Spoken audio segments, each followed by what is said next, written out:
Hello बच्चों, this is your are के Mishra sir. कैसे हो आप लोग?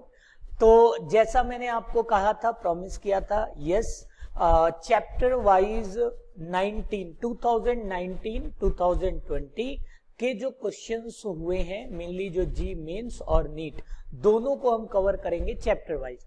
तो आप सबको पता है कि अभी हमने 11th क्लास से यूनिट एंड मेजरमेंट और प्रोजेक्टाइल मोशन कंप्लीट किया है, और 12th क्लास से जो इस साल की सीरीज है उसमें हमने इलेक्ट्रोस्टैट कंप्लीट किया है।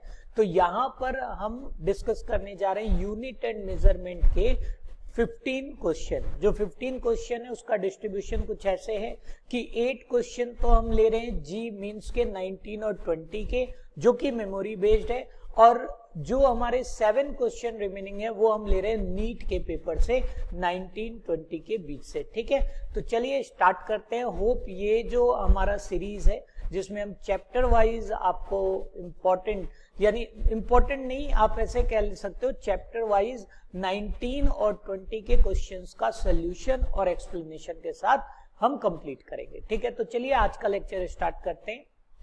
जो आज का हमारा फर्स्ट क्वेश्चन है, बेसिकली आपको यहाँ पे दिखाई दे रहा होगा स्क्रीन पर। एक बार आप सभी क्या करिए, क्वेश्चंस को रीड करिए। ठीक है, और क्वेश्चन को जब आप रीड करते हो तो आपको उसी हिसाब से अपना भी सोल्यूशन साथ के साथ तैयार करिए। तो यहाँ पर अगर आप देखो तो हमारे पास जो पहला क्वेश्चन है ये नीट का उठाया गया है, मेमोरी बेस्ड है, कि errors in the measurement of radius of sphere is 1%, error in the calculated value of its volume is, यानी कि रेडियस में एरर बता दिया गया 1% का, और आपको पूछा गया कि find the error in its estimation of volume.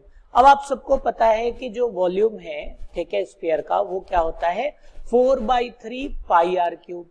ठीक, अगर आप नोटिस करो तो 4/3 एक कांस्टेंट है, तो हम पे जो एरर है ये इस पे डिपेंड नहीं करेगा। तो मैं क्या लिखूंगा, delta V by V into 100 must be equal to, तो मैं यहाँ पे लिख दूं v will be directly proportional to R cube, that is v will be equal to K R cube, और हमें k को कंसीडर नहीं करना होता है। ठीक है, तो हम क्योंकि k में कोई एरर नहीं करेंगे, हम कोई एरर नहीं होता है, तो ये जो आर क्यूब है अगर मैं इसका निकालूं तो 3 delta R by R into 100। अब देखिए already delta R by R into 100 clearly given है 1%, तो हम इसे लिखेंगे plus minus 3 into 1%, that is answer will be plus minus 3%, यानी ऑप्शन बी विल करेक्ट। ठीक है, तो चलिए अब हम चलते हैं अपने नेक्स्ट क्वेश्चन पे। होप सबको क्लियर हो गया होगा।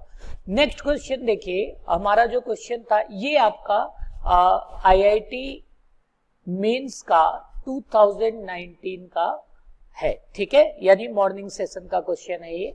तो इसके अंदर अगर आप नोटिस करो तो क्या पूछा जा रहा है, आपको एक्सप्रेशन निकालना है किसका, टाइम, यानी हमें निकालना क्या है, टाइम का expression, such that it depends on, ठीक है, किसके टर्म्स में, जिसके टर्म्स में पूछा जाए, इसका मतलब ये पूछ रहे हैं कि डिपेंड्स किस पे कर रहा है। तो एक तो ये कर रहा है जी पर, यानी मैं लिखूंगा directly proportional to G to the power A.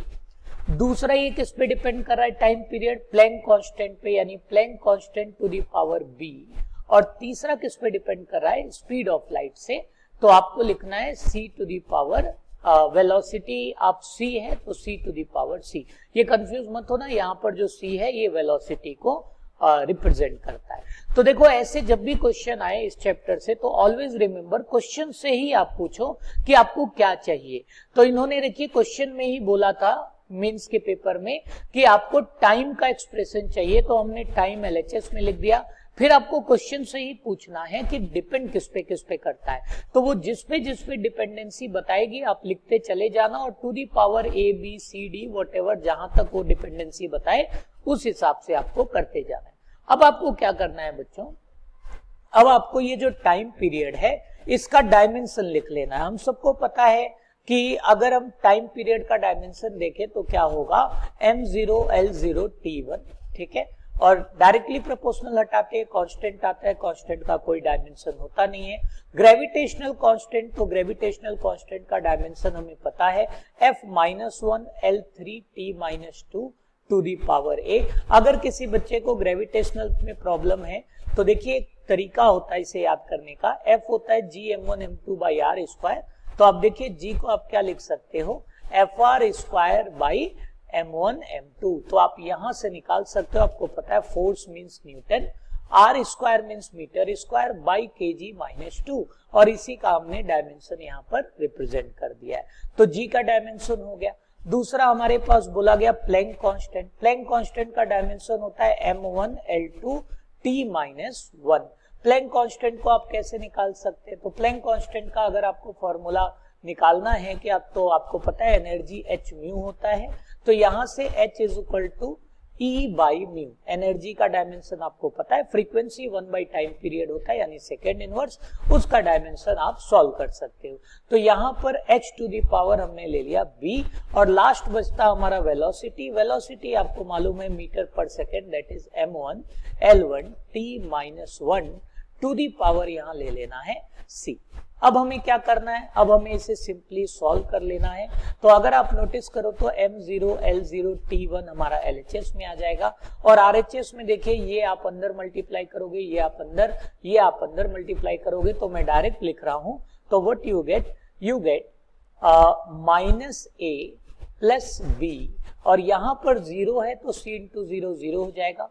L का पावर अगर आप ध्यान दो तो this will be equal to 3a plus 2b और प्लस c, ठीक, क्योंकि तीनों मल्टीप्लीकेशन में है तो पावर ऐड हो जाता है, बेस सेम होता है। तो उसके बाद आता है टाइम का, तो टाइम हो जाएगा माइनस 2a माइनस 2b और माइनस c। अब याद होगा आपको डायमेंशन में बताया गया होगा कि कोई भी फॉर्मूले को अगर हम करेक्ट लेते हैं तो किसी भी फॉर्मूले को हम करेक्ट कब मान सकते हैं, जब उसका LHS का डायमेंशन RHS के बराबर हो। तो अब हमने यहां तक इस स्टेप तक लिख लिया है, ठीक है। तो अब हम कंपेयर करते हैं, तो कंपेयर करने पे हमारे पास इक्वेशन देखिए आ रहा है minus a plus B is equal to 0। ये आपका पहला इक्वेशन है जिससे आपको मिला a is equal to B. दूसरा अगर L के हम डाटा को कंपेयर करें पावर को, तो हमारे पास मिला 3a plus 2b plus c is equal to 0, ठीक है। और अगर मैं इसमें ये जो a is equal to b जो हमने निकाला है, अगर हम यहां पर सब्स्टिट्यूट कर दें तो हमारे पास क्या आएगा, 5a plus c is equal to 0, ठीक है। हमने b को क्या पुट कर दिया, a पुट कर दिया। तो इसको हमने ले लिया इक्वेशन नंबर 1, इसको हमने ले लिया इक्वेशन नंबर 2। अब बचा हमारा टाइम का जो पावर है, तो टाइम का पावर हमारे पास क्या है, टाइम का पावर है 2a minus 2b minus c is equal to 1, right. अब इसमें आप देखिए हम इसे क्या लिख सकते हैं, तो अगर मैं इसमें से इन दो वैल्यू यानी इक्वेशन नंबर 1 और इक्वेशन नंबर 2 को सब्स्टिट्यूट कर दूं तो what we get 3a plus c is equal to minus 1, यानी हमने माइनस 1 कॉमन करके इधर कर दिया है, ठीक है। और उसके बाद हमने 5a प्लस c से एक वैल्यू और a इक्वल टू b की जो सोल्यूशन है वो हमने एज इट इज नोट कर लिया। आप देखिए a को हमने a रहने दिया है, b को हमने क्या कर दिया है, a कर दिया है, ठीक है। उसके बाद जो हमारा c की वैल्यू है आप देख रहे हो 5a plus c equal to 0, तो c को हम क्या लिख सकते हैं, 5a। तो अगर मैं इक्वेशन 1 एंड 2 को सॉल्व करूं तो what we get 3a plus c is equal to minus 1। अब हमें यहां से इन दो इक्वेशंस को सॉल्व करना है। तो अगर मैं इसको जो इक्वेशन नंबर 2 है इसको अगर मैं इक्वेशन नंबर 3 से माइनस कर देता हूं तो देखिए हमें मिलेगा 5a plus c minus 3a minus c is equal to 0 minus of minus 1, and after solving what you get 5a minus 3a that is 2a is equal to 1। तो यहां से आप देखिए a की वैल्यू क्या आ गई 1/2, और अगर a की वैल्यू 1/2 आ गई तो ऑब्वियसली जो b की वैल्यू है वो भी क्या रहेगी बच्चों 1/2 रहेगी।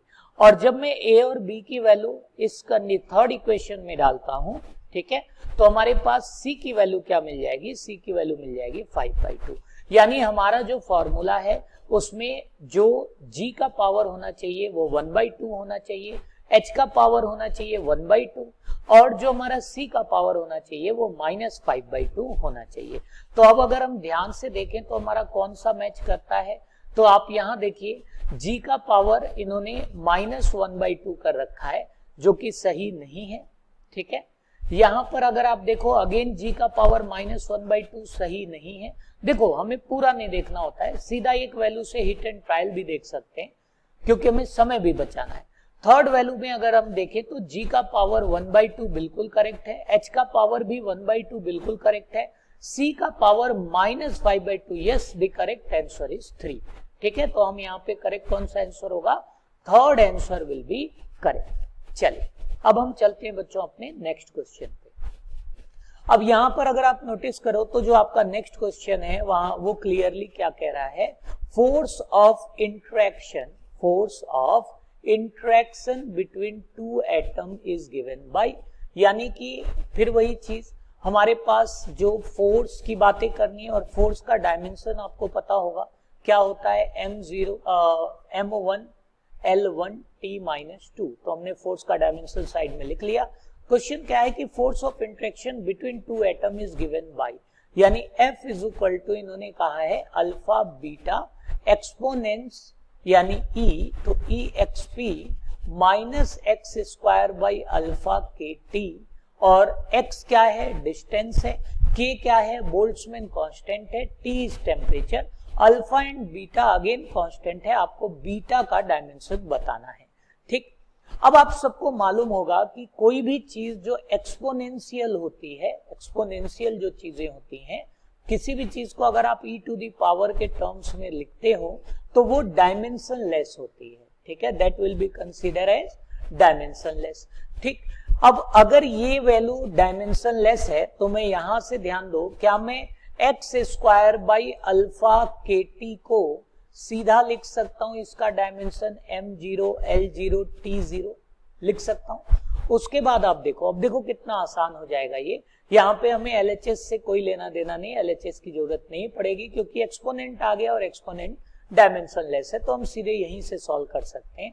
अब जो हमारा यहाँ पर x है वो क्या बता रहे हैं, डिस्टेंस है, यानी कि मैं यहाँ लिख सकता हूँ m0 L2 T0, डिवाइड कर सकता हूँ अल्फा जो कि हमें पता करना, हमें नहीं पता, k और t। तो देखिए अगर हम k इंटू टी करते हैं यानी बोल्ट्जमैन कांस्टेंट को टाइम से मल्टीप्लाई करते हैं तो our dimension will be m1 L2 T-2। ठीक है, क्लियर है। अगर किसी को बोल्ट्जमैन के कांस्टेंट में कोई प्रॉब्लम है तो वो अपने बुक से रेफर कर सकता है, और अगर आप ड्रॉप आउट स्टूडेंट हो तो आपको पता ही होगा, आपने पढ़ रखा है। तो यहां से आ जाएगा m0 L0 T0। अब हमें बस इसे सॉल्व करना है और हमें आंसर मिल जाएगा। तो आप देखिए मुझे निकालना क्या है, मुझे अल्फा निकालना है। तो यहां से मैं थोड़ा सा यहाँ इंक को चेंज करता हूं ताकि हमें आंसर दिखे। तो alpha will be equal to, अब मैं ये डायमेंशन लेस है तो इसको खत्म कर दिया, इसको मैं इधर ले आया तो ये हो गया m1 L2 T-2। ठीक है, और ये वाला जो पोर्शन है ये वाला, अब देखिए हमने क्या निकाला है, अल्फा, तो अल्फा मैं इधर ले जाऊंगा।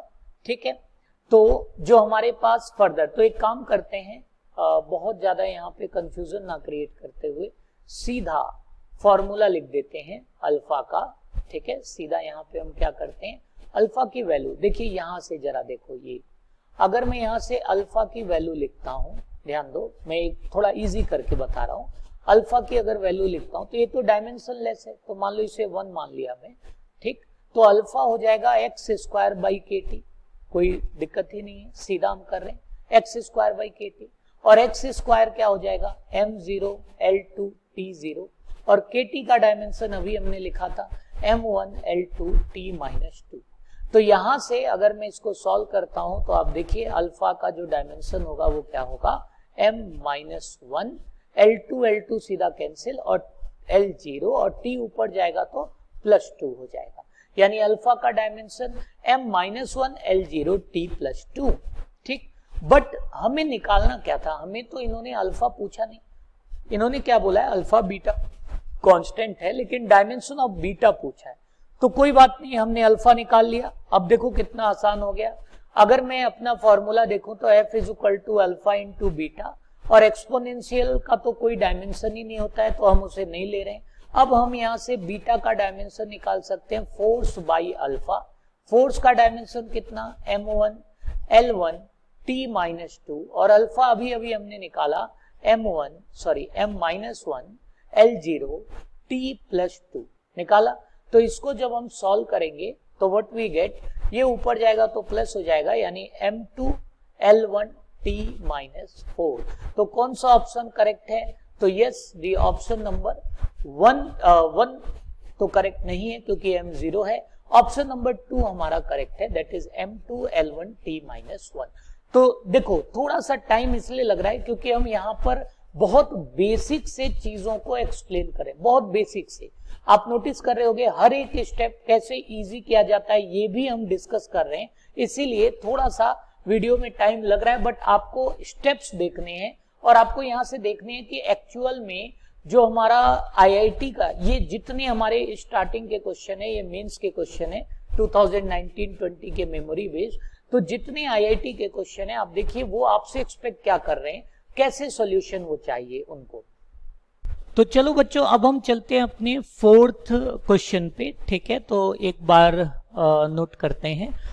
सबसे पहले तो ये जो फोर्थ क्वेश्चन है बच्चों, ये 2019 मेंस का है, पेपर का क्वेश्चन है फिजिक्स के। तो चलिए स्टार्ट करते हैं। तो इसके अंदर अगर आप देखो तो क्वेश्चन है density of a material in SI unit. आपको पता है एसआई यूनिट का मतलब लेंथ को किस में लेना होता है, मीटर में लेना होता है, ठीक है। टाइम को सेकंड में और मास को किस में लिया जाता है, केजी में। तो ऐसा यूनिट में इन्होंने डेंसिटी को लिखा है 128 केजी पर मीटर क्यूब। तो पहले हम फॉर्मूला लिख लेते हैं, density is equal to mass by volume, और मास बाई वॉल्यूम का इन्होंने वैल्यू दे रखा है, दैट इज 128 केजी पर मीटर क्यूब। अच्छा, इन्होंने कहा है कि in certain unit in which the unit of length is 25 centimetre, ध्यान देना, unit of length is 25 centimetre, ठीक है। यानी कि इन्होंने एक ऐसा यूनिट लिया है, जैसे आपको पता है आपका जो स्केल होता है, आपका स्केल मान लीजिए मैंने कहा 100 सेंटीमीटर का स्केल है, तो 1 डिवीजन कितने को रिप्रेजेंट कर रहा है, तो 1 डिवीजन 1 सेंटीमीटर को रिप्रेजेंट करेगा अगर 100 इसमें डिवीजन है तो। बट इन्होंने कहा है कि 25 सेंटीमीटर का इनका 1 डिवीजन है, ठीक है। तो अगर 25 सेंटीमीटर का 1 डिवीजन है तो एक बात बताओ, 1 मीटर का मतलब 100 सेंटीमीटर, ठीक है। जब 1 डिवीजन था तो जब हम 25 सेंटीमीटर का डिवीजन रखेंगे तो 100 बाई 25 इसका मतलब 4 यूनिट आ जाएगा, ठीक है। इनके स्टैंडर्ड यूनिट में 100 सेंटीमीटर यानी 1 मीटर रिप्रेजेंट करेगा 4 को। अच्छा, उसके बाद इन्होंने बोला यूनिट ऑफ मास इज 50 ग्राम। अब चलिए यहां पर मास को भी हम ऐसे ही इलॉबरेट करेंगे। हम सबको मालूम है कि मास का ऐसा यूनिट होता है 1 केजी, और केजी को हम कहते हैं 1000 ग्राम।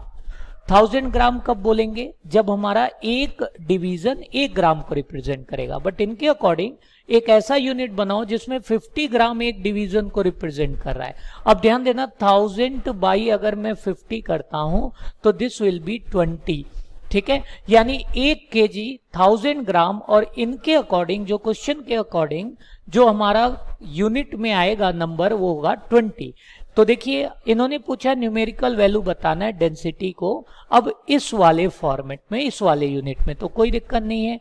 128 केजी दिख रहा है यहाँ, केजी को हम रिप्रेजेंट करें किससे, 20 से, क्योंकि 1 केजी मीन्स 1000 ग्राम, और इनके यूनिट के हिसाब से 20 हो जाएगा नंबर। और मीटर क्यूब, अब 1 मीटर को हम रिप्रेजेंट कर रहे हैं 100 से, बट इनके यूनिट के हिसाब से वो 4 है, तो 4 का क्यूब। अब इसको हम जैसे ही सॉल्व करेंगे हमारा आंसर निकल के आ जाएगा। तो 120 इंटू 2, 20 इंटू 4 इंटू 4 इंटू 4, अगर आप इसे सॉल्व करोगे तो आप देख रहे होगे, लेट सपोज पहले मैं इसको सॉल्व कर दूं तो ये 5 हो गया, और 16 और 128 को आप डायरेक्ट क्या कर सकते हो, सॉल्व कर सकते हो, डायरेक्ट आप डिवाइड कर दीजिए, ठीक है। तो अगर आप इसे डिवाइड करते हैं तो आप देखिए 16 के कितने गुना हमें चाहिए, तो ये हो जाएगा 8 टाइम्स, ठीक है। 16 8 जा चला जाएगा, और जो फाइनल आंसर आएगा वो आएगा 40। तो कितना आंसर आया, answer 1 will be the correct answer, ठीक है। तो आई होप क्लियर हो गया। इसे कहते हैं क्वेश्चन, जो इस टाइप का नाम लिख लीजिए, इसे कहते हैं कन्वर्जन ऑफ यूनिट, ठीक है। Conversion of unit in new format. ठीक है, मतलब क्वेश्चन के हिसाब से ही हमें यूनिट को फॉरवर्ड करना पड़ेगा, फॉर्मेट करना पड़ेगा। तो चलिए अगले क्वेश्चन पे चलते हैं। तो बच्चों नेक्स्ट क्वेश्चन हमारा है, जस्ट 1 मिनट, ये रहा। नेक्स्ट क्वेश्चन हमारे पास है लेट, ये भी आपको मैं बता दूं 2019 मेंस का क्वेश्चन है, ठीक है। तो इस क्वेश्चन के हिसाब से अगर आप क्वेश्चन को ध्यान से पढ़ो तो इन्होंने क्या बोला हुआ है, इन्होंने कहा है कि हमारे पास L, R और C and V represent inductance, resistance, capacitance, voltage respectively, ठीक है। यानी L को क्या कह रहे हैं, ये इंडक्टर कह रहे हैं, ठीक है। R को क्या कहा जा रहा है, रेजिस्टेंस कहा जा रहा है, रेजिस्टर, ठीक। और जो हमारा C है, यहां पर C को रिप्रेजेंट किया जा रहा है कैपेसिटेंस से, ठीक है। और जो V है, V is representing voltage, V को क्या रिप्रेजेंट कराया जा रहा है, वोल्टेज के साथ। चलिए अब हमें जो क्वेश्चन पूछा जा रहा है, इस क्वेश्चन में बेसिकली हमसे निकालने को क्या बोला जा रहा है, तो हमें ये कहा जा रहा है कि dimension of L by R CV निकालना है। जस्ट 1 मिनट, हाँ जस्ट 1 मिनट बच्चों, ये लाइन एक ड्रॉ हो जा रही है। चल, तो हमें यहां पे निकालना क्या है, तो हमें निकालना यहां पर dimension of L divided by R CV का डायमेंशन हमें निकालना है SI यूनिट के टर्म्स में। चलिए इसको निकालते हैं। अब देखो, इसमें जो बच्चे ऑलरेडी क्लास 12th पढ़ चुके हैं उनको तो काफी आसान हो जाएगा ये, क्यों, क्योंकि उन्होंने इंडक्टर, रेजिस्टेंस, कैपेसिटेंस और वोल्टेज सबका उनका डायमेंशन पता है। अगर किसी बच्चे को नहीं पता है तो आप एक काम कर सकते हो, आप यूनिट के साथ भी जा सकते हो, बट वैसे चूंकि ये एक IIT का क्वेश्चन है तो हम इसे IIT के तरीके से ही, यानी शॉर्ट तरीके से ही करेंगे। तो देखिए, एक फॉर्मूला होता है, ये 12th में आपने पढ़ा होगा। अगर मैं इंडक्टर को यानी L को अगर मैं रेजिस्टर से डिवाइड करता हूं तो हमारे पास जो फॉर्मेट आएगा वो आएगा टाइम, ठीक है। चलो मैं पूरा ही एक्सप्लेन कर देता हूं। याद होगा आपने इंडक्टर पढ़ा होगा इम्पीडेंस के टर्म्स में, और जो रेजिस्टर होता है ये टाइम पीरियड पे डिपेंड नहीं करता है, बट इंडक्टर टाइम पीरियड पे डिपेंड करता है। तो अगर मैं L बाई R का रेशियो देखूं तो किसके बराबर, टाइम के, यानी L बाई R का डायमेंशन में क्या लिख सकता हूं, T लिख सकता हूं, पहली चीज। दूसरी चीज बच्चों, अगर मैं कैपेसिटेंस को वोल्टेज से मल्टीप्लाई करूं तो हम सबको पता है एक फॉर्मूला है चार्ज का, Q is equal to CV, capacitance chapter class 12th में, ठीक है, जो आपका चैप्टर नंबर 2 NCERT में।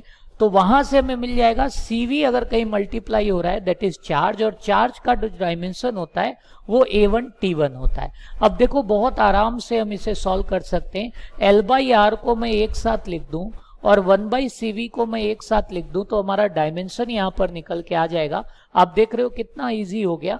तो आप चाहो तो अलग अलग इनको लेके भी सॉल्व कर सकते हो, चाहो तो थोड़ा शॉर्ट फॉर्मेट में जाके, क्योंकि अल्टीमेटली हमें टाइम भी बचाना होता है सॉल्व करते समय। तो L बाई R कितना हो गया, M0 L0 T1, ठीक है। और 1 बाई CV यानी अगर मैं चार्ज यानी A1 T1 को ऊपर ले जाऊंगा तो क्या हो जाएगा, M0 A-1 T-1। और इन दोनों को अगर मैं सॉल्व कर दूं तो आप देखिए M0 L0 T0 A to the power -1, तो करेक्ट आंसर विल बी, ये रॉन्ग हो गया, A-1 will be the correct answer, क्योंकि हमारे पास जो आंसर आया है वो A-1 के टर्म्स में आया है। ठीक, आई होप क्लियर हो गया होगा। तो चलिए नेक्स्ट क्वेश्चन पे चलते हैं, अपने 6 क्वेश्चन पे। अगेन ये जो 6 है ये आपका 2020 मेंस का पेपर का है, ठीक है, जो आपका फर्स्ट हुआ था, दैट इज फेब वाला अटेम्प्ट में। तो इसमें इन SI यूनिट ऑफ डायमेंशन पूछा है, रूट ऑफ एप्सिलॉन नॉट और म्यू नॉट का। तो देखो एप्सिलॉन नॉट और म्यू नॉट जो बच्चे क्लास 12th में हैं उनको बहुत आसान लगेगा ये, क्योंकि उन्हें पता है what is epsilon not. Epsilon not होता है permittivity of free space, permittivity of free space. कौन सी परमिटिविटी, इलेक्ट्रिकल परमिटिविटी। और जो हमारा म्यू नॉट होता है ये होता है परमियाबिलिटी, किसका, मैग्नेटिक का, ठीक है। तो परमियाबिलिटी ऑफ फ्री स्पेस ये हमारा मैग्नेटिक प्रॉपर्टी से रिलेट करता है, मीडियम के मैग्नेटिक प्रॉपर्टी पे, और ये electric property of the medium पे डिपेंड करता है। अब मुझे root of epsilon not mu not का एसआई यूनिट पूछा गया है, यानी डायमेंशन के टर्म में हमें बताना है। तो थोड़ा सा हम इसे क्या करेंगे, थोड़ा सा इसे हम सॉल्व करने की कोशिश करेंगे ताकि चीजें आसान हो, ठीक है, इजी हो। अगर आप नोटिस करो तो मैं root of epsilon not mu not में अगर मैं एप्सिलॉन नॉट, एक तो होता है डायरेक्ट हम इनके क्या करें, डायमेंशन लिखें और डायरेक्ट उस डायमेंशन को डायमेंशन के यूज से हम उसे सॉल्व करें, ठीक है।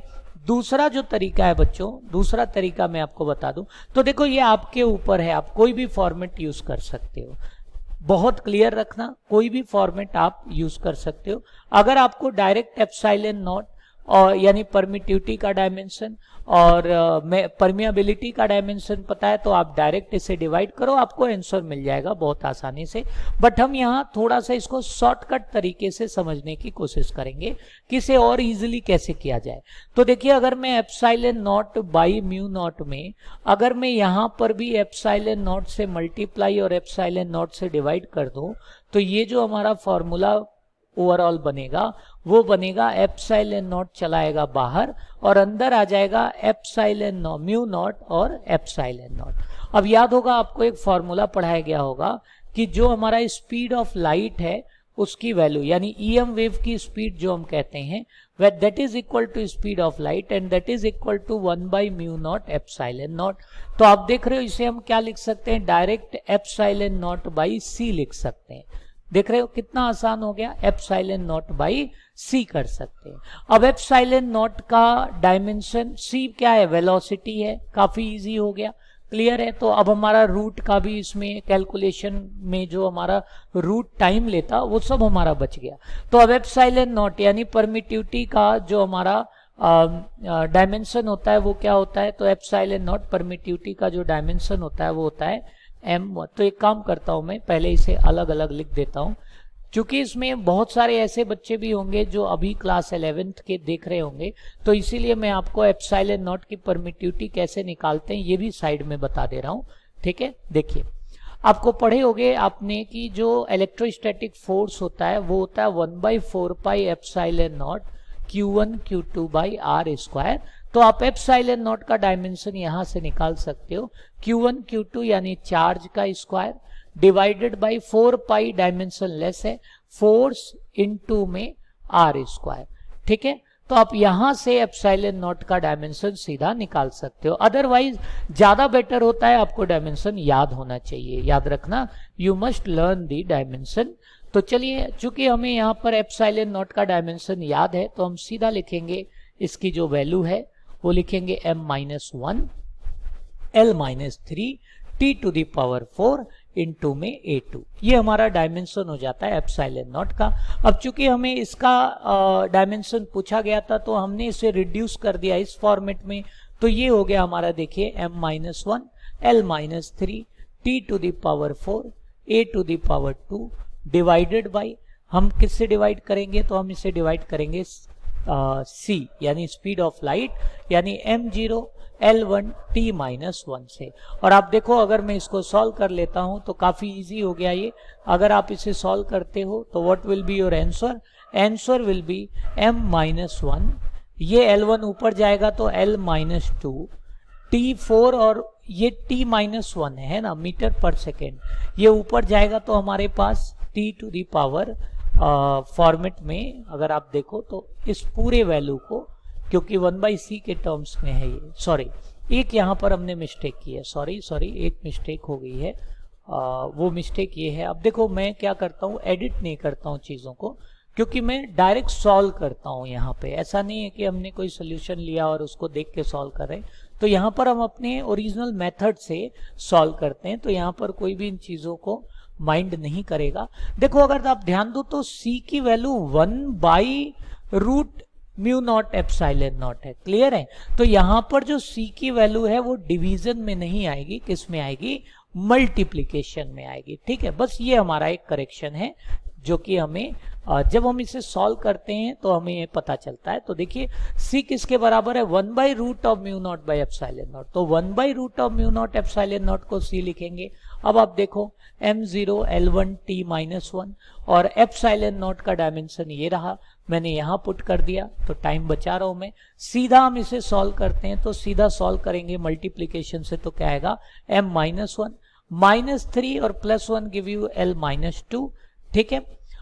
t4 - 1 give you t3, okay, और a⁻² आपका है ही है। तो आपका जो इसका यानी इस चीज का अगर आप डायरेक्ट सॉल्व करते तो भी यही आता, और इस शॉर्टकट से आप सॉल्व करो वो अलग बात है, थोड़ा टाइम ज्यादा लग रहा है क्योंकि मैं यहाँ चीजें एक्सप्लेन कर रहा हूं, बट आपको तो सॉल्व करना है, ठीक है। तो इसीलिए आप इक्विप रहिए, आप कोई भी इजी मेथड, या तो ये इजी लगाओ इस पे जाइए, या तो आप सीधा इससे सॉल्व करके डिवाइड कर सकते थे। तो फाइनल हमारा ऑप्शन कौन सा सही होगा, तो हमारा ऑप्शन सही होना चाहिए A2 पावर किसमें है, तो आप देखिए A2 पावर 4th में है, तो आंसर करेक्ट है किसमें, A2 में। Is it clear? चलिए अब हम चलते हैं अपने नेक्स्ट पे। तो अगला देखिए, अगला क्वेश्चन अगेन ये आपका 2020 जी मेंस मेमोरी बेस्ड है। वैसे 2019 में भी आया था ये, अगर आपको पेपर कहीं से मिले तो आप देखोगे 2019 के मेंस में भी ये क्वेश्चन था। तो क्वेश्चन क्या है, surface tension, movement of inertia and Planck constant were to be taken as fundamental unit, then dimensional formula for linear momentum B। अब देखिए फिर वही चीज हो गया, याद करो ऐसा ही क्वेश्चन हमने अभी ऊपर भी किया था कि जो भी पूछे तो किसका फॉर्मूला पूछ रहा है, तो पूछ रहा है लीनियर मोमेंटम का formula.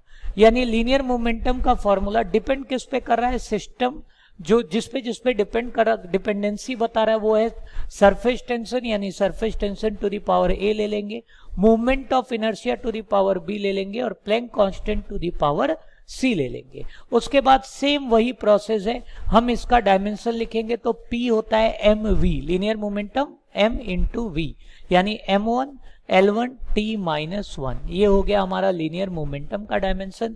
Surface tension, again surface tension का मतलब होता है फोर्स बाय लेंथ, फोर्स का डायमेंशन होता है m1 L1 t-2 को अगर मैं L1 से डिवाइड कर दूं तो आप देखिए सरफेस टेंशन का डायमेंशन हो जाएगा m1 L0 t-2 to the power a।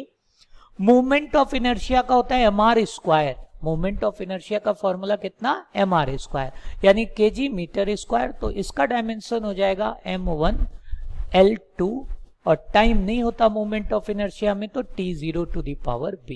Planck constant याद होगा, अभी हमने इससे पहले भी यूज किया था, आप निकालना है तो कैसे निकालेंगे, E=h से, हमें चूंकि याद है हमने पहले भी यूज किया है तो हम इसे डायरेक्ट लिखेंगे m1 L2 t-1 to the power c। अब थोड़ा सा चूंकि ऐसा ही क्वेश्चन हमें पहला वाला भी मिला था, आई थिंक सेकंड भी मिला था, तो इसीलिए थोड़ा यहाँ स्पीड बनाएंगे, तो ये हो जाएगा m1 L1 t-1।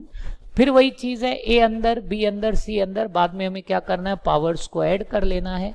तो पावर को ऐड आप करते हो तो क्या आएगा, k तो डायमेंशन लेस है, a plus b plus c, l का पावर क्या आएगा 2b प्लस 2c, ठीक है, और हमारे t का पावर क्या आएगा, t का पावर आएगा 2a माइनस c। अब फिर हम दोनों को क्या करेंगे, कंपेयर करेंगे, दोनों को कंपेयर करते ही हमारे पास इक्वेशंस निकल के आ जाएंगे। पहला equation a plus B plus C is equal to 1 mass वाले के टर्म्स में, दूसरा equation 2b plus 2c is equal to 1, और तीसरा इक्वेशन आपका क्या आ जाएगा, -2a minus C is equal to -1। ठीक, अब यहां से आपको सॉल्व करना है, तो देखो बहुत आसान फॉर्मेट होता है। आप देखिए b प्लस सी को हम 1 माइनस ए लिख सकते हैं, इसमें सब्स्टिट्यूट कर सकते हैं, तो आप इसे सॉल्व करिए, ठीक है।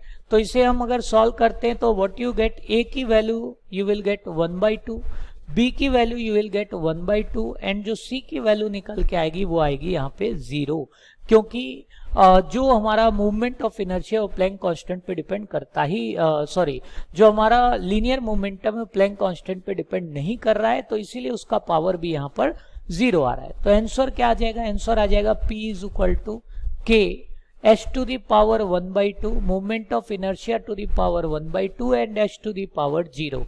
तो करेक्ट आंसर कौन सा होगा?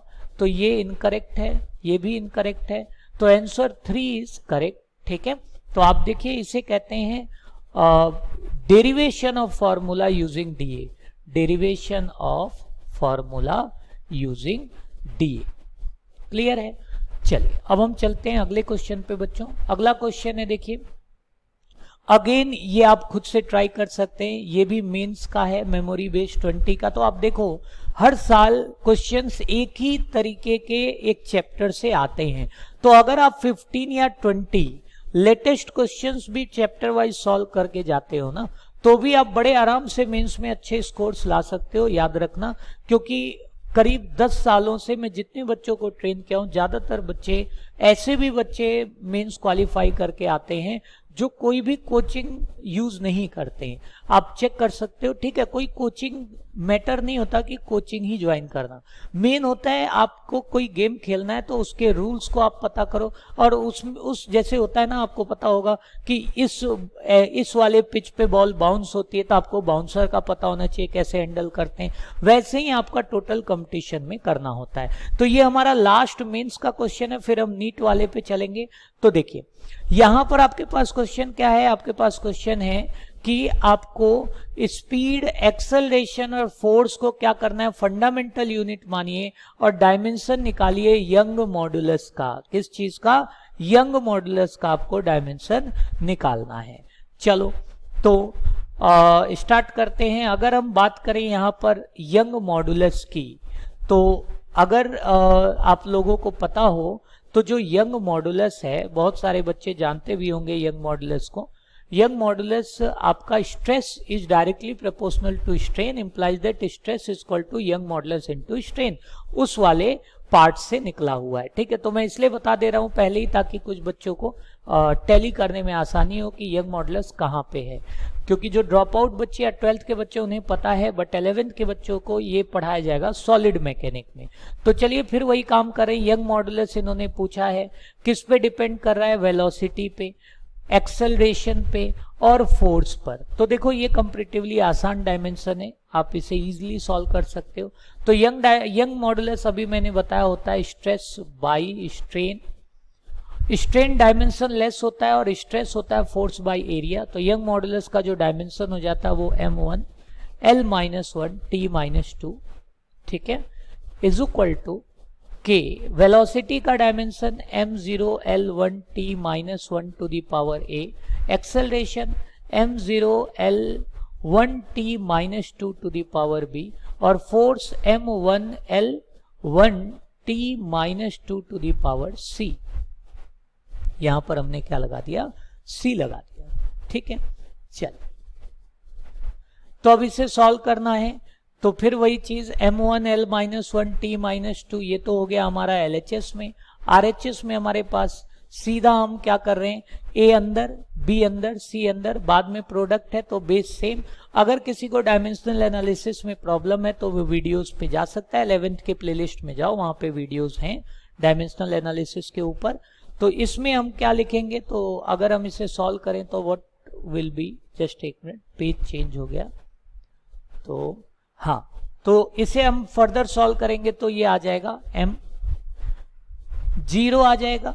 ठीक है, b भी 0 है यहाँ पे, अगर आप ध्यान दे रहे होगे तो, क्योंकि हमारे पास एक चीज यहाँ पर अगर आप देखो तो ये हमारा अंदर आएगा तो 0। ठीक है, जो हमारा B वाला है ये आप अंदर आएगा तो क्या आ जाएगा, ये भी हमारा आ जाएगा 0, और जो C वाला पार्ट है उससे यहाँ पे C आ जाएगा। अब आ जाते हैं L अगर हम देखें तो यहाँ पर A, यहाँ पर देखें तो प्लस B, और यहाँ पर देखें तो प्लस C। T आ जाते हैं, T आ जाएगा -A, -2B और -2C।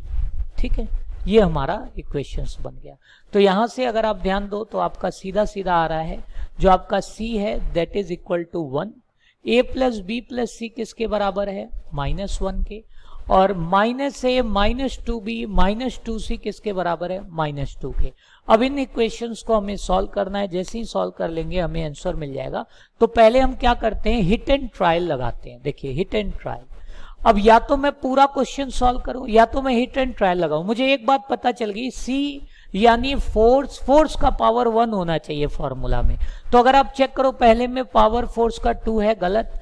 ये भी क्या है, गलत। ये और ये दो हमारा क्या है, इसमें करेक्ट ऑप्शन है। क्लियर है? यानी कि अगर सिर्फ एक ही होता है तो हम ये भी सॉल्व करने की जरूरत नहीं थी, लेकिन अब थोड़ा सा चूंकि दो ऑप्शन है तो अब हम और आगे बढ़ेंगे। अब हम a plus B plus C -1, जिसमें c की वैल्यू 1 है, तो हमारे पास a प्लस बी आ जाएगा कितना, -2। और ऑलरेडी यहां पर हमारे पास -a -2b -2c is equal to -2 का मतलब a plus 2b plus 2c given है 2k। तो इन दोनों इक्वेशन को अगर हम सॉल्व करें तो व्हाट वी गेट, तो we get a is equal to -4, a की जो वैल्यू निकल के आ जाएगी वो आ जाएगी -4, और जो b की वैल्यू आ जाएगी बच्चों, b की जो वैल्यू है वो आ जाएगी हमारी 2। यानी कि हमारा जो फॉर्मूला है वो करेक्ट क्या होगा, v to the power -4, a to the power 2 and force to the power 1। तो इसमें आप अगर देखो तो a 2 है, v -4 है, f 1 है। यहां पर अगर आप देखो तो a -2 है, दिख रहा है, यानी ये ऑप्शन गलत हो गया, ऑप्शन नंबर 4 इज करेक्ट। चल अब हम चलते हैं अपने नेक्स्ट क्वेश्चन पे। अब यहां से बच्चों ये जो हम क्वेश्चंस करने जा रहे हैं, अच्छा ठीक है, 9th क्वेश्चन है, ठीक है, ओके। ये भी क्वेश्चन हमारे पास जी मेंस का ही है और ये आपको खुद से अब सॉल्व करना है, क्योंकि ऐसा ही एक टाइप हमने सॉल्व किया था, याद आ रहा होगा, अभी अभी हमने ऐसा ही एक टाइप सॉल्व किया है। क्या बोला है, which of the following combination है डायमेंशन ऑफ रेजिस्टेंस। पूछ रहा है रेजिस्टेंस का डायमेंशन, इन सब में से किसकी वैल्यू को हम रेजिस्टेंस का डायमेंशन कंसीडर कर सकते हैं। बात समझ में आया? हमारा टॉपिक क्या है, रेजिस्टेंस का डायमेंशन हम किसको कंसीडर कर सकते हैं, पूछा जा रहा है। तो चलिए इसे आप खुद से ट्राई करिए और नीचे आपको क्या करना है, ऑप्शन का आंसर देना है। यहाँ पे करेक्ट ऑप्शन जो भी आएगा उसका आंसर आपको नीचे। तो ये आपका मैं होमवर्क यानी सेल्फ प्रैक्टिस के लिए दे रहा हूं, सेल्फ प्रैक्टिस, क्योंकि हमने अभी ऐसा ही एक क्वेश्चन सॉल्व किया। आप शॉर्टकट का भी यूज कर सकते हो, बहुत सारी चीजें हमने आपको बताई हैं। रेजिस्टेंस, अगर किसी को डायमेंशन में प्रॉब्लम हो तो आपको पता है V is equal to IR, तो आप रेजिस्टेंस को V बाई I से निकाल सकते हो। V क्या है, वोल्ट है, I एम्पियर है। क्लियर है? अगर फिर भी आपको कोई दिक्कत आ रही हो तो आप हीट के फॉर्मेट से भी जा सकते हो, H होता है I² RT। यहां से भी आप रेजिस्टेंस का फॉर्मूला निकाल सकते हो, I mean dimension, heat by I² T। आपको पता है heat means joule, I means ampere to the power 2 और T यहां पर टाइम को रिप्रेजेंट कर रहा है। तो रेजिस्टेंस निकाल लीजिए और उसके बाद इसमें से जो भी ऑप्शन करेक्ट होगा उसको आप करेक्ट कर देना और नीचे बताएंगे कमेंट सेक्शन में कि इसका आंसर क्या है। चलिए अब हम आते हैं क्वेश्चन नंबर 10 में। देखिए जो क्वेश्चन नंबर 10 है ये आपका आया हुआ है नीट में, जो पिछला साल यानी 20 का जो नीट का पेपर था उसके अंदर ये वाला क्वेश्चन आपका बना था। तो देखिए चलिए इसको भी करते हैं। इस चैप्टर का अच्छा क्वेश्चन में से एक आता है। क्या बोला जा रहा है, एक कोई फॉर्मूला है x जो कि इक्वल है 5yz²।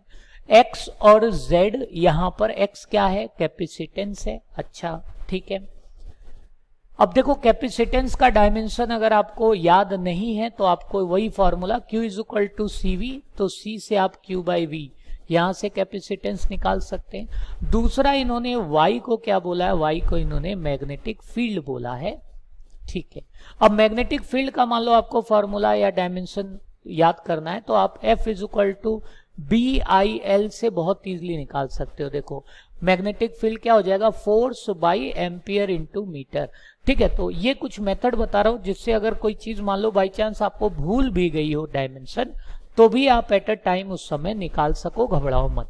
तो यहां पर पूछा है what is the dimension of Y in SI unit. अच्छा, यानी इस फॉर्मूला के बेस्ड कोई एक फॉर्मूला है जो कि x is equal to 5yz² है। x हमारा क्या है, x हमारा यहां पर कैपेसिटेंस है और z हमारा क्या है, मैग्नेटिक फील्ड है। आपसे पूछा ये जो y वाली क्वांटिटी है इसका डायमेंशन क्या होगा, तो काफी इजी है। देखो अगर मैं यहाँ पर x is equal to 5yz square से y देखूं तो y क्या आ जाएगा, x बाई 5z स्क्वायर।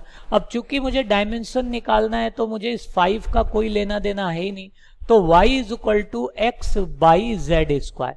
तो x बाई z स्क्वायर का जो भी डायमेंशन आएगा वो हमारा इजिली y का डायमेंशन होगा। तो चलिए करते हैं।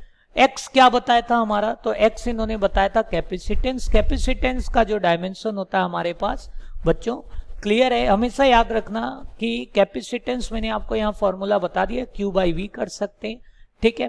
तो इसका जो कैपेसिटेंस का जो डायमेंशन बनता है, मुझे चूंकि याद है कैपेसिटेंस का डायमेंशन, बट आप यहां से निकाल सकते हो, क्या बनेगा, m-1 L-2 t to the power 4 a to the power 2। वैसे मैं आपको बता दूं, अगर आपको IIT और नीट का एग्जाम देना है तो डायमेंशन आपको याद रखने होंगे, ये नहीं कि आप यहां ऐसे निकाल ले, क्योंकि ये कुछ जनरल क्वांटिटीज हैं। इसीलिए जब भी मैं पढ़ाता हूं तो आपने देखा होगा हर टॉपिक में मैं डायमेंशन जरूर लिखवा देता हूं क्लाउड बनवा के।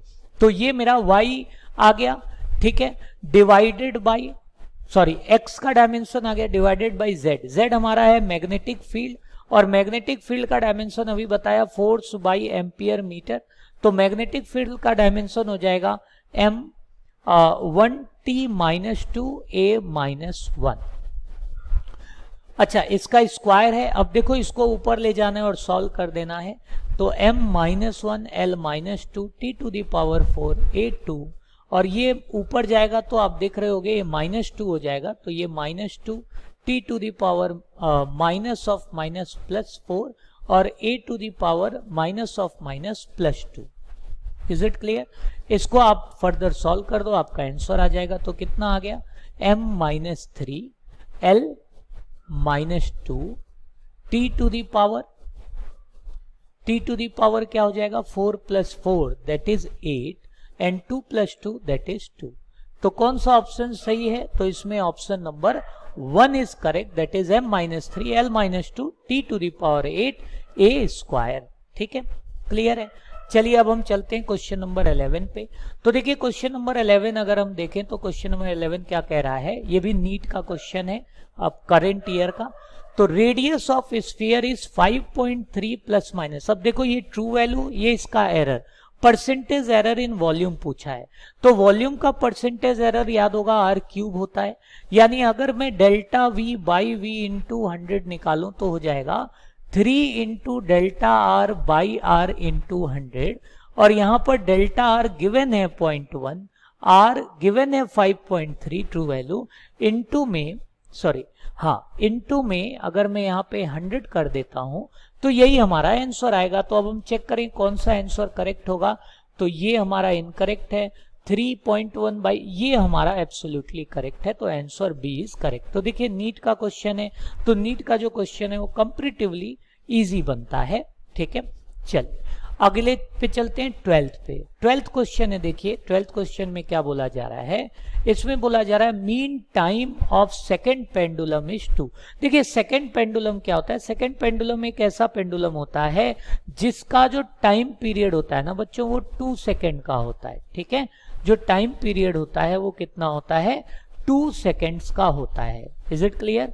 अच्छा, अब इन्होंने क्या कहा है, अब इसके अंदर इन्होंने क्वेश्चन में कहा है कि mean absolute error on the time period. Mean absolute error, mean का मतलब यानी बहुत सारे रीडिंग ले रखे हैं इन्होंने, मीन निकाला हुआ है। मीन एब्सोल्यूट एरर जो है टाइम पीरियड का वो 0.05 सेकेंड है।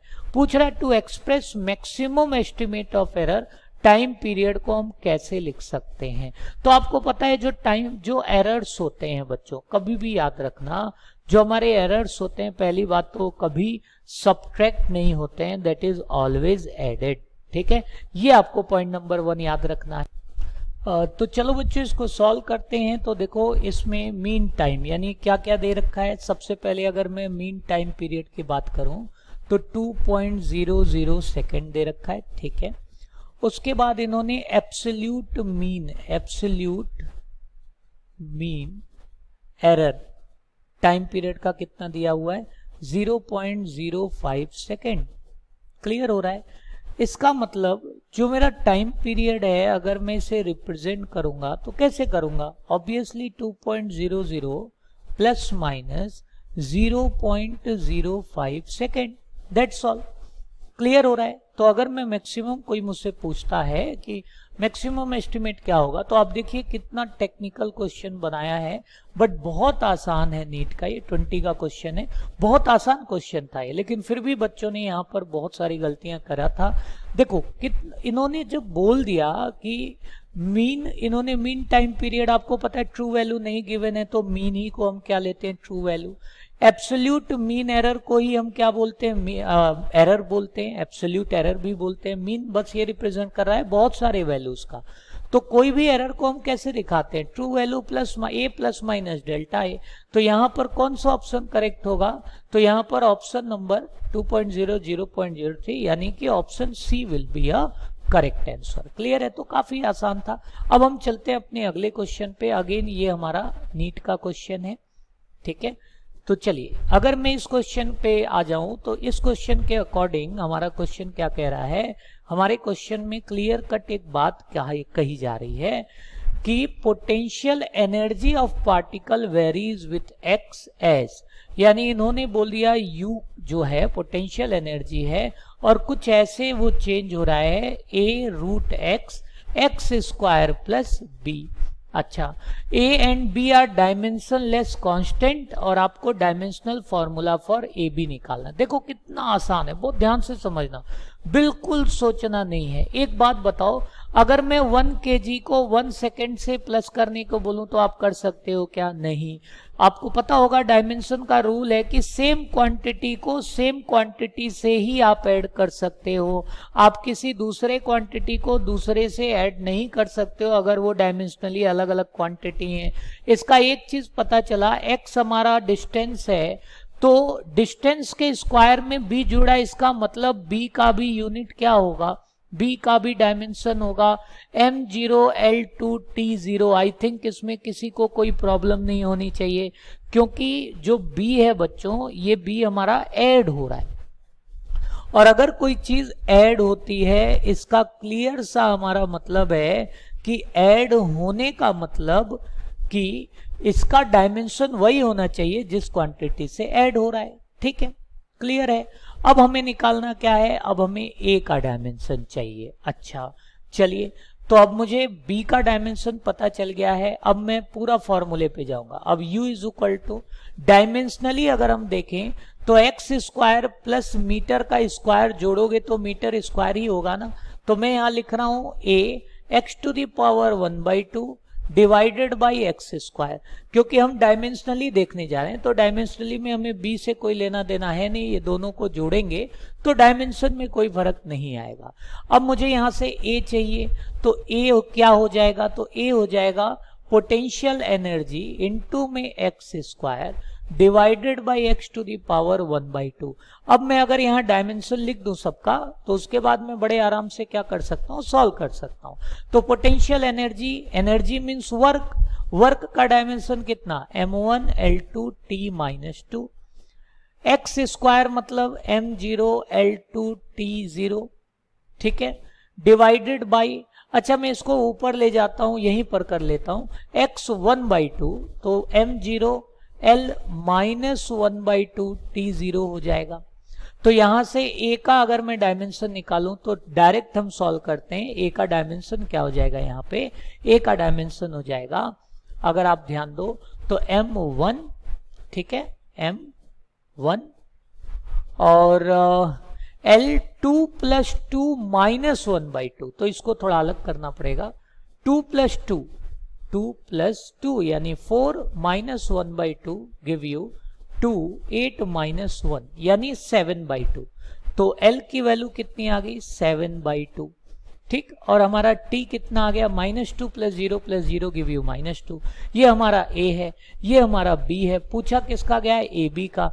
तो चलिए इसको मल्टीप्लाई कर देते हैं। तो मल्टीप्लाई करने का मतलब दोनों का डायमेंशन में बेस सेम पावर ऐड, तो m0 + 1 1, L2 + 7/2 2 + 7/2 कितना हो जाएगा बच्चों, 11/2, T0 plus of -2 give you -2.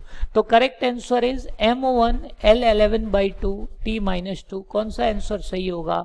तो ऑब्वियसली हमारे पास answer number B will correct. ठीक है, क्लियर. चलिए अब हम चलते हैं अपने अगले टॉपिक पे. अगला जो हमारा क्वेश्चन है, देखो ये आपको मैं बता दूं 10 साल में अगर ये क्वेश्चन देखो तो कम से कम 8 बार हर कंपटीशन में पूछा गया. हर कंपटीशन में एनडीए तक में ये सवाल आता है, तो इसीलिए आप इसे इग्नोर नहीं करोगे. बहुत इंपॉर्टेंट क्वेश्चन है और यहाँ गलती करते हैं बच्चे. देखो क्या कह रहा है, इफ देयर, ये नीट का क्वेश्चन है बाय द वे 20 का. If there is positive error of 50% in measurement of velocity of body, यानी जब हम वेलोसिटी निकाल लें तो 50% एरर कर रहे हैं, तो आपको पूछ रहा है then the error in measurement of kinetic energy will be. अच्छा, तो काइनेटिक एनर्जी का फॉर्मूला आप सबको पता होगा, हाफ mv² हो जाता है. यानी delta ke by ke into 100 अगर मैं निकालता हूं तो 1/2 से कोई मतलब है नहीं हमें. Delta m by m plus 2 delta v by v into में क्या कर सकते हैं, 100 कर सकते हैं. अब अगर आप देखो तो मास में चेंज है क्या? मास में चेंज नहीं हो रहा है. तो मास में चेंज 0, यानी डेल्टा m इज 0, तो डेल्टा m बाई m भी क्या हो जाएगा, 0 हो जाएगा. तो delta ke by ke into 100 will be equal to 2 delta v by v into 100. और delta v by v into 100 already given है कितना, 50% गिवन है. तो आंसर विल बी 100%. तो correct answer will be C. Clear हो रहा है. कई बार यही क्वेश्चन आता है कि काइनेटिक में इतना तो वेलोसिटी में, तो इसीलिए ये वाले जो टाइप होते हैं बेसिकली काइनेटिक एनर्जी और ये सब के तो काफी इंपॉर्टेंट होते हैं. चलिए अब हम चलते हैं अपने लास्ट क्वेश्चन पे, last 15 question. According to Joule, ये भी हमारे नीट का क्वेश्चन है 2019 का. According to Joule law of heat, heat produce दे रखा है I² RT. I करंट है, R रेजिस्टेंस है, T टाइम है. If the error in measurement of I, R and T are 3, 4 and 6%, तो आपको हीट में एरर बताना है. तो देखिए यानी delta H by H into 100 must be equal to 2 delta I by I into 100 plus delta R by R into 100 plus delta T by T into 100. अब अगर आप देखो तो डेल्टा I बाई I यानी परसेंटेज करंट में percentage error कितना, 3% का.